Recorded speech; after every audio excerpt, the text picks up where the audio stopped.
एक अनोखे गांव में रहते थे एक खुश मोटे मोटे आलुओं का परिवार। परिवार में थे 4 सदस्य, मम्मी आलू, डैडी आलू और 2 भाई टिंकू, चिंकू। डैडी आलू पढ़ाने जाते थे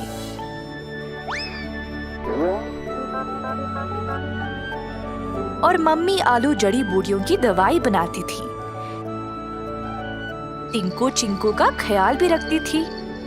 टिंकू चिंकू रोज साथ साथ खेलते और जब जरूरत तब किसी की भी सहायता करते थे।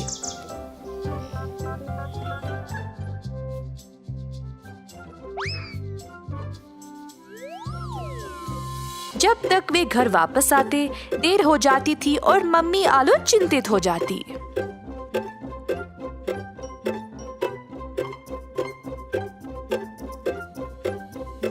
एक दिन टिंकू चिंकू खेलने निकले। जल्दी थकावट की वजह से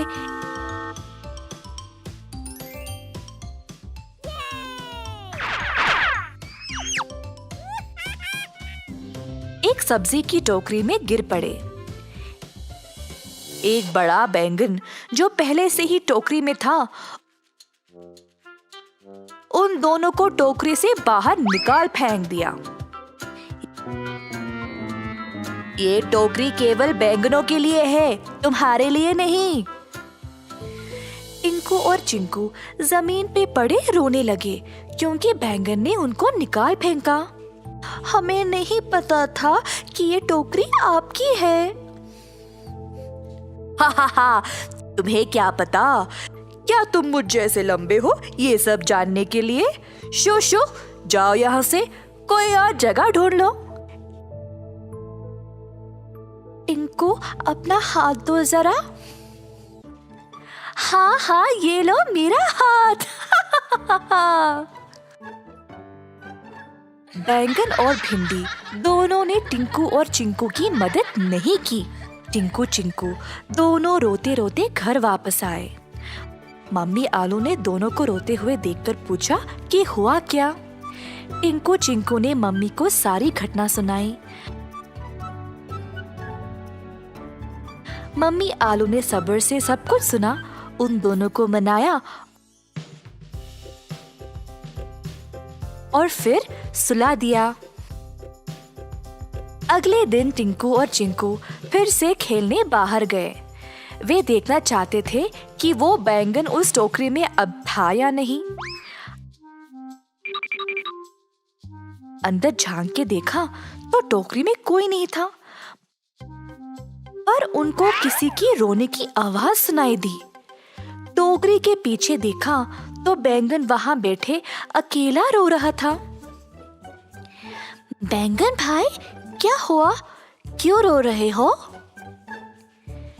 हम तुम्हारी सहायता करेंगे, बस बोलो कि क्या हुआ।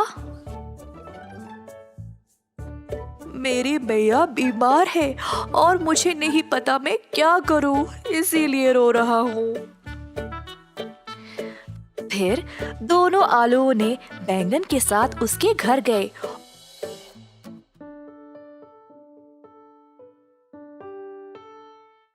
और उनको बीमार बैंगन की माँ को देखकर बुरा लगा। टिंकू बैंगन की मम्मी का ख्याल रख रहा था और इसी बीच चिंकू अपने घर वापस गया।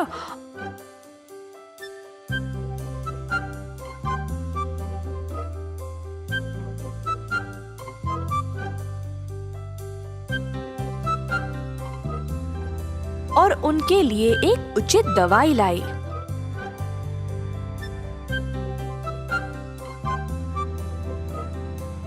उस दवाई से बैंगन की माँ को बहुत फर्क हुई।